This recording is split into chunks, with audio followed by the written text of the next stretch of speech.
Hello everyone, welcome to another episode of Eye of Africa. I am your host, Aina Fadina.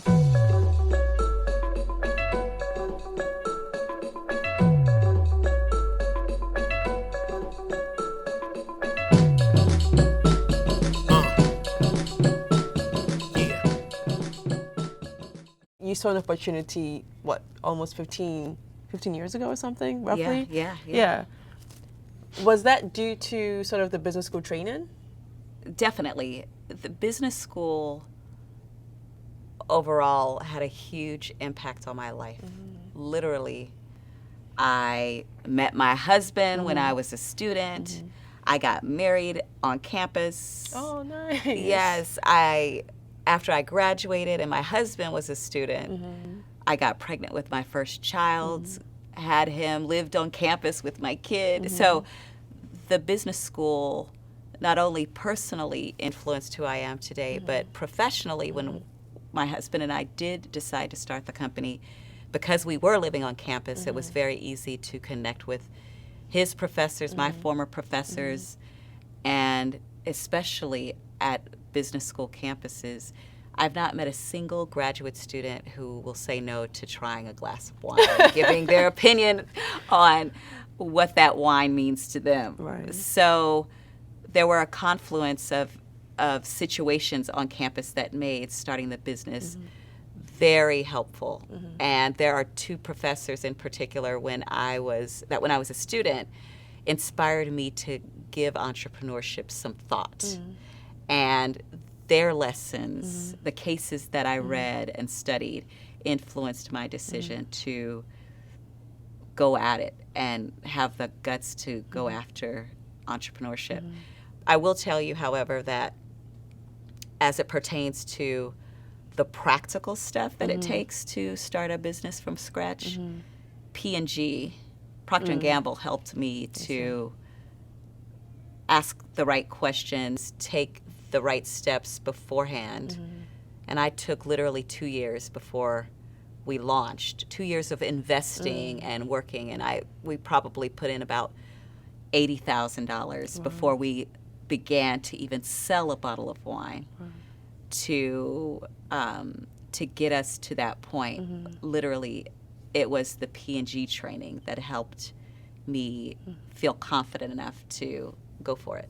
Now you mentioned $80,000 before you sold your first bottle of wine.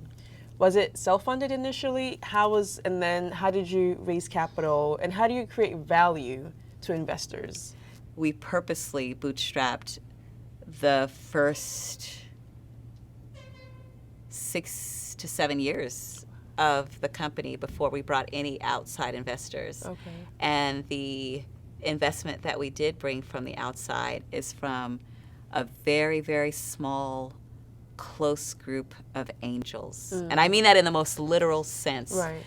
I can reach out to any of these three with my life, and I know that they will give me the right advice, direction, introductions to help the business succeed. And what did you see in those angel investors? I always say when you're pitching, you have to be careful who you get into bed with. Absolutely. So how, as an entrepreneur, what do you look for when you're looking for an investor and when you're looking for a co-founder as well? Great questions. Whether or not he's your husband. Yeah, whether or not he's your husband. So when we decided that we would look for investors, we didn't find any, believe it or not. And I think that the value proposition of what we brought to the table just did not have the rates of return that are traditionally traditionally promoted for new startups, especially living in the digital age where everything is about technology. And for all of the reasons that we talked about earlier, with there being a very competitive, crowded market space with lots of incumbents who are very well capitalized, you don't really see a whole lot of people try to disrupt that system. There were a ton of no's that came before we got our first dollar of outside money, years before we got our first outside money. So when these investors did eventually come into the family, to be honest with you, it was them asking us as opposed to us asking them. And we had received a certain level of distribution. We had just started providing wines for The Lion King on Broadway, and now we do about a half dozen Broadway plays. Okay. And so it was literally through a network of friends and family that we were introduced to our angels. The way that we got our first customer, which then led to these various collaborations, was really with me cold calling and going into my local Whole Foods market and asking them how they go about getting wine and telling them the story of these amazing producers on the ground, on the continent, who just had beautiful wine and amazing stories to boot. And I think that's what people connect with. As much as we're stuck in this digital age of technology, we're on like our Snapchats, we're like, how do you use Snapchat? There's something about face-to-face value, and there's something about people buy into stories. Yeah, absolutely. And I think that we have millennials to thank for that change in direction, where even corporations are trying to figure out how to tell an authentic story, which has certainly worked in our favor. Now, mind you, they're still way better capitalized, but it's clear that things are not just about the money anymore. How do we change? Do we want to change the face of what social impact looks like? The way that I define the business is, I don't define it as a social impact business, even though it is social impact. I define it as an operation that is actively for profit, like I am looking to make money, but at the same time, what it is that I do and what we do, just from the sheer nature of who it is that we source our products from, I know is having social impact. How do we build equity? How do we own equity as well, too? Absolutely. So this is something that question about how do you build equity, it's something that I think a lot about, especially in light of two studies that were released at the end of last year.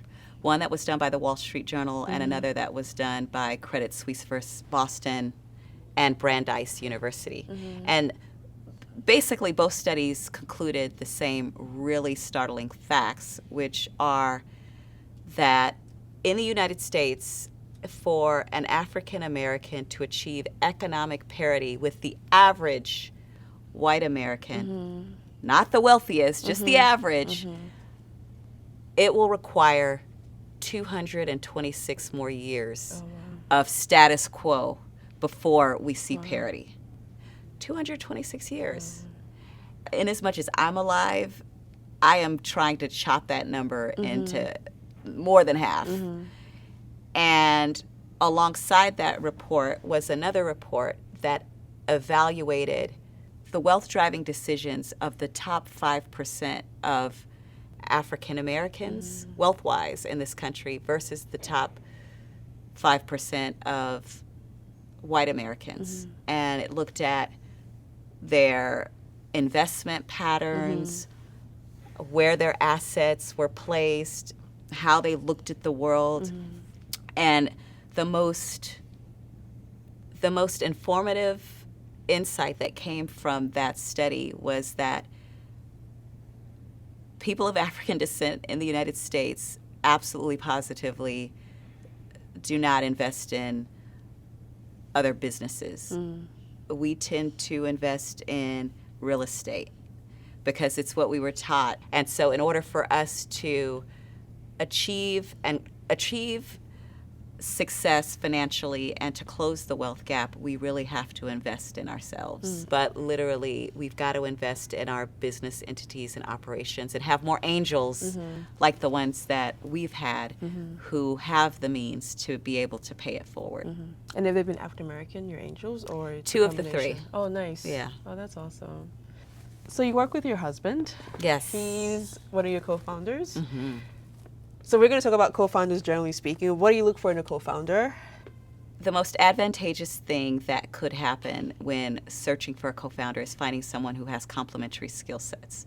So in our situation, I'm that half full kind of person, and my husband it is almost empty, and what are you going to do to get some more water in there? And so we have a situation where we're constantly helping each other find the middle ground after looking at what's happening at the polls, such that we're critical in the way that we go about making decisions with the intention of making the best decision for our supply chain and eventually for our entire business. If you want to start a business with other people, definitely look at what skill sets they bring to the table that otherwise would have been missing, because you really don't get a chance to see who people are until you're faced with like some very, very difficult, challenging situation that really causes everyone to step up their game and show what they've got to get past this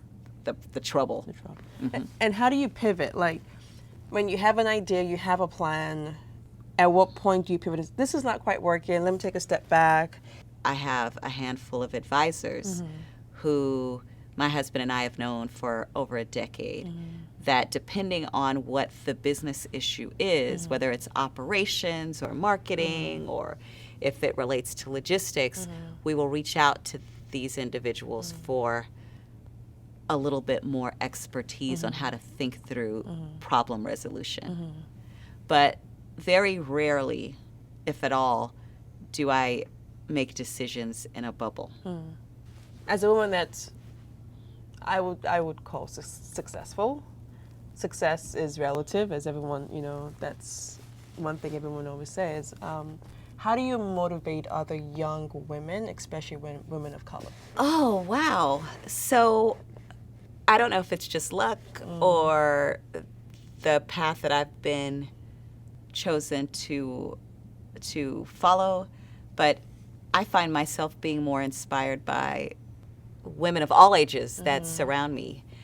I live on a block where I see strong women of color every day go to work, take care of children, look after grandchildren, and the energy with which they do what they do brings just lots of positive vibrations into my spirit.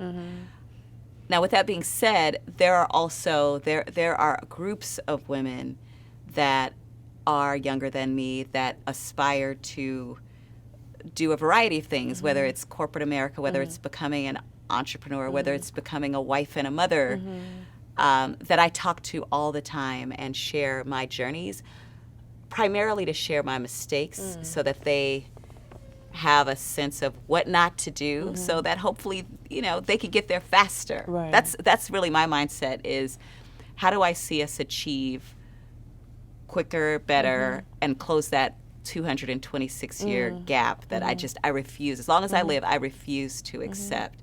And so with that, in as much as I see women who, or men for that matter, it's totally, it's all of us. In as much as I see people that are hungry, that are not afraid to be persistent and reach out to me a few times with that hunger in their bellies to get stuff done, I am all about helping and seeing them succeed in the process. Yeah, and I can vouch for that on one too many occasions. I was like, I met her not so long ago. Should I be emailing her? But you've been so open, receptive, and just like, it's like we're a community. Absolutely. That kind of, It's the only way stuff gets done. You have to put in a call. You have to look out for your people. Period. Yeah. So are you driven by passion or driven by failure or success? Wow. I think I've having my father pass away so young, I feel like at a very young age, I felt the feeling of a heart being broken. So with that came a desire to make sense of my life. And it wasn't just in knowing about my father passing young. There have been moments throughout my life where tragedy has forced me to take inventory of myself and my stock. And when something terrible happens, I absolutely look at it as a learning experience and a way for me to become truer to myself. Even as I think about my decision to start the wine business, had it not been for my days crying in the bathroom at my first corporate job because I felt like me going to get coffee for my managing director was not what I went to college to do, or it was being in Mexico City feeling like I wasn't doing the right thing by these children by getting them to eat potato chips. It's in those moments that I realized, okay, this is actually a little bit closer to where I see myself making an impact on the world. And what do you do for self-care? Oh, what do I do for self-care? 'Cause it's a lot. As an entrepreneur, you're constantly thinking. You have sleepless nights. Like, how do you just tune off, shut everything off, and just say, I am going to just center myself? I wish I could tell you that I had some type of magical remedy for, here's what I do every night to take care of myself and kind of have zen. But there are things that I do, that I try to do to bring that self-care. I'm not always successful at doing it, but I love to travel. So if I have to go to Dusseldorf, Germany for work, which I did in March for a wine conference, I will try to do right by myself and find the nicest hotel in town. And if it's in my budget, I'll stay there and sleep in and order room service and not get out of bed until 3. So I'll do things like that that are just, that allow me to just completely splurge on self. Now, what's a legacy that you hope to leave? Like, what's... I think for my kids, and hopefully one day they'll pass on to their kids if they choose to have them, I just want them to have a love of Africa and like a pride for the continent and the vast array of beautiful things from the north to the south that exist. And my hope is that they will, in as much as we continue to cultivate and foster relationships on the continent, that they will benefit from it. And in the same way that when we go to Cape Town to visit the producers that we import, my children call the producers Auntie Vivian or, Auntie Momsy. They have that close-knit relationship. I want them to have that personally and professionally with the continent, because until I see different here in the United States with respect to the way people like me are treated, and especially for my boys, I just want them to have options to be able to pick up and go wherever they want to go, so that they can live their healthiest and most big, bold, beautiful life. And the thing about it is, people think if you're in a bubble, you're not subjected to X, Y, and Z, but, with your background, there's a concerns that as a Black mother, you still have to worry about. And I'm sure your counterparts who you went to undergrad and business school with, it's not an everyday thought of theirs. I think that racism doesn't care how much education you have or what your intentions are. I think that psychologically there's just a block.